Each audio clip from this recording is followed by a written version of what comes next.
Little Green Men and Iceberg Interactive have announced the fifth and final bit of DLC for Starpoint Gemini Warlords. Endpoint DLC will conclude Starpoint Gemini Warlords story and will be available on both Steam and Good Old Games. Starpoint Gemini Warlords Endpoint kicks off years after the Solari Concord established a foothold in Gemini. During that time they have managed to combine diplomacy and brute military force in order to become the leading power in Gemini.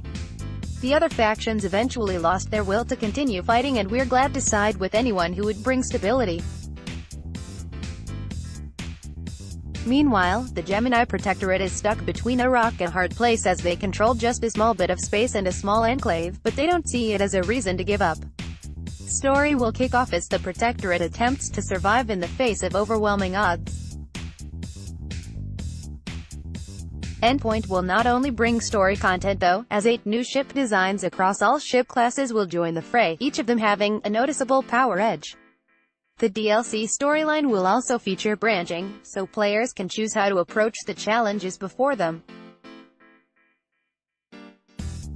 Planetary assault will be modified now, as players can strike at individual planets and seize the entire enemy territory when the last planet is conquered. Combined with the new characters and branching storyline, Endpoint should provide more replay value than previous DLC. To celebrate Endpoint's launch, Starpoint Gemini Warlords will be on a 75% off sale, as a part of a Steam weekend deal, while the rest of the Starpoint Gemini franchise will be discounted from 50 to 85%.